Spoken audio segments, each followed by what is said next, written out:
Hi friends, எல்லோரும் எப்படி இருக்கீங்க? Welcome my YouTube channel. இன்றைக்கி நாம் இந்த வீடியோவில் எதை பற்றி பார்க்க போகிறோம்னா, கல்யாண வீட்டு சாம்பார், அதாவது அரைச்சி விட்ட சாம்பார்னு சொல்லுவாங்க. அதை எப்படி செய்கிறதுங்கிறத பற்றி இந்த வீடியோவில் பார்க்கலாம். அதுக்கு முன்னாடி இந்த வீடியோவோட ஸ்பான்சர் பை யாருன்னு பார்க்கலாம். திஸ் வீடியோ ஸ்பான்சர் பை எஜிகோஸ்ட். எஜிகோஸ்ட்டில் ஆஃபர் ஸ்கில் பேஸ்டில் digital marketing, stock marketing and coding, இன்னும் நிறைய கோர்ஸுகள்லாம் நம்மளுக்கு ப்ரொவைட் பண்ணியிருக்காங்க. நமக்கு இந்த கோர்ஸ் எல்லாமே எக்ஸ்பர்ட் மென்டர்ஸ் மூலமாக லைவாக ஆன்லைன் கிளாஸஸாக ப்ரொவைட் பண்ணுறாங்க. இந்த கோர்ஸஸ் எல்லாமே நம்மளுக்கு தமிழ் வழி மற்றும் ஆங்கில வழியாக நம்மளுக்கு ப்ரொவைட் பண்ணுறாங்க. அனைவருமே கற்றுக்கக்கூடிய வகையில் நம்ம எஜிகோஸ்ட் கோர்ஸில் நிறைய காம்போ ஆஃபர்ஸும் கொடுத்துருக்காங்க. அதுவும் அஃபோர்டபுள் காம்போ ஆஃபரில். அது மட்டும் இல்லை, இந்த கோர்ஸ் கம்ப்ளீட் பண்ணதுமே நமக்கு சர்டிஃபிகேட்டுமே ப்ரொவைட் பண்ணிடுவாங்க.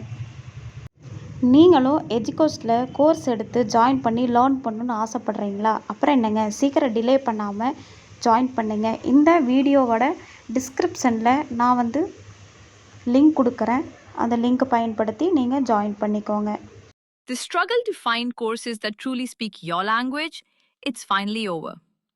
Welcome to EduQuest, where learning is made just for you.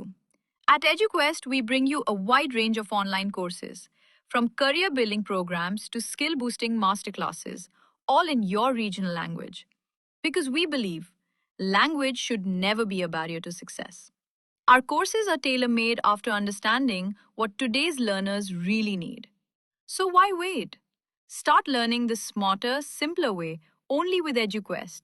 Visit eduquest.courses and explore your next course today. And hey, don't miss out on our exciting offers and promotions.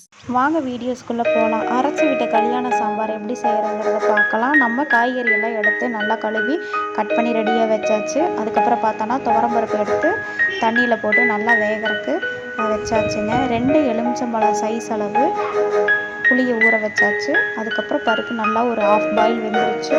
அதுக்கப்புறம் தக்காளி ஒரு 5-6 தக்காளி எடுத்து நம்ம அதுக்குள்ளேயே வேக போடுறோம். போட்டதுக்கப்புறம் இந்த பக்கம் நம்ம சாம்பாரில் அரைச்சி ஊற்றுறதுக்கு என்னென்ன வேணும்னா, கடலப்பருப்பு 2 ஸ்பூனு, தர கொத்தமல்லி 2 டேபிள் ஸ்பூனு, ஜீரகம் 1 டேபிள் ஸ்பூனு, குருமிளகு 1½ டேபிள் ஸ்பூனு, 5 வரமிளகா, 2 கட்டி பெருங்காயங்க, இதெல்லாமே போட்டு நல்லா வதக்கி எடுத்து ஒரு பக்கம் வச்சுருவோம். அதுக்கப்புறம் அதே வடத்தாட்டியில் நம்ம கொஞ்சமாக எண்ணெய் ஊற்றி தேங்காய் ஒரு கீஞ்சினது 5ங்க, பூண்டு ஒரு 7 பல் பூண்டு, இது 2ஐயும் போட்டு நல்லா வதக்கி எடுத்துடணுங்க. அது கூடவே கொஞ்சம் கருவேப்பிலை தலையும் போட்டு நம்ம எடுத்து ரெடியாக அரைக்கிறதுக்கு வச்சுக்கலாம். இப்போ நாம் ஒரு வடச்சட்டியில் எண்ணெய், கடுகு, கருவேப்பிலை, வெங்காயம், சின்ன வெங்காயம் முழுசாக உரித்து போடணுங்க. இதெல்லாம் ஒரு கப் போட்டு நல்லா வதக்கினதுக்கப்புறம் 2 தக்காளி கட் பண்ணி போட்டுட்டோம். பருப்பில் போட்டிருந்த தக்காளியுமே போட்டு ஆட் பண்ணிவிட்டோம். இப்போ காய்கறி எல்லாம் வெட்டி வச்சுருந்தோம். அதில் கத்திரிக்காய், முருங்கைக்காய் மட்டும் எடுத்துகிட்டு மற்ற காய்கறி எல்லாம் போட்டு நல்லா வேக வச்சுருவோம். ½ பாயிலுக்கு அப்புறம் தாங்க முருங்கைக்காயும் கத்திரிக்காயும் போடணும். ஏன் கேட்டோம்னா சீக்கிரமாக குழஞ்சிரும். இப்போ நம்ம மஞ்சத்தூள், மிளகாத்தூள், உப்பு இதெல்லாம் போட்டு தேவையான அளவு மிக்ஸ் பண்ணிட்டோம். 2 எலுமிச்சம்பழம் சைஸ் அளவில் ஊற வச்சிருந்த புளியும் கரைச்சி ஊற்றி வச்சு காய் ½ பாயில் வெந்ததுக்கப்புறம் முருங்கைக்காயும் கத்திரிக்காயும் இப்போ போட்டு ஆட் பண்ணிடலாம். நமக்கு தேவையான அளவு தண்ணி ஊற்றிக்கலாங்க. காயெல்லாம் எல்லா காயும் கொஞ்சம் ஓரளவு நல்லா வெந்ததுக்கப்புறம் நம்ம பருப்பு ½ பாயிலில் வேக வச்சுருந்தோம். பருப்பு எப்போவுமே முழுசாக வேக வைக்கக்கூடாது. ஏன்னு கேட்டோம்னா பருப்பு நல்லா கெட்டியாக குழன்னு ஆகிடும். அந்த ரெசிபியாக வராது.